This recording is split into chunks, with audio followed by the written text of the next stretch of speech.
at home watching. Well, let me speak now to a guest that we've managed to find here at Media City, Furqan Naeem, a political activist, I should point out, for the Labour Party, first and foremost. What will you be looking for this evening? Because we know that in the personal rating polls, Ed Miliband does very badly against the other leaders. Well, I think last week, for example, in the first TV debate, I thought he did really well and I thought he came out on top. And I think more of that the same, some of that conviction that we saw last week. I think it's about really resonating with people, and what you saw last week was Ed Miliband actually being out on the doorstep, speaking to people, speaking to community, and that really came out much more than David Cameron does say.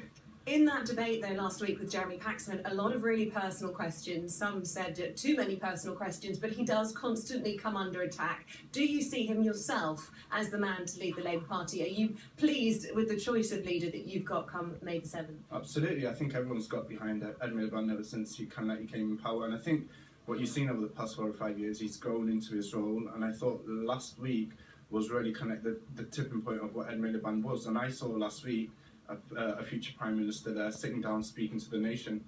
And what of the people that you speak to and you work with, because you work in communities here in Manchester, you're trying to not only engage young people in politics, but you're also trying to represent those issues as much as you can. What are the things that matter to them? What will they be looking for tonight? I think, especially amongst young people, I think, whatever political party comes into power, it needs to speak for the people, needs to speak on behalf of young people. For example, one of the things that we often hear about young people and students is the tuition fees, and Labour Party has come out and spoken about that, but there's other issues as well. There's the housing crisis, there's job opportunities, there's things like mental health which needs to come on the agenda. Now these are the issues really affecting young people, but young people will only be engaged when political parties speak out for them, and there's no other party for me that's really speaking out for young people as much as the Labour Party is doing it right now, and I think they're actually going to be coming out with a youth manifesto, the first of its kind ever, and I think political parties need to do more to engage with young people and engage with communities that are disenfranchised, such as the BAME community as well. But the only time that politicians are going to start trying to engage young people is when they turn out at the ballot box, because otherwise it's not worth their while. And certainly here in Manchester, 500,000 people haven't registered to vote. If apathy was a party, it would have won in all of the seats in Greater Manchester, bar one. So how can we try and transfer some of that responsibility onto the electorate rather than the politicians?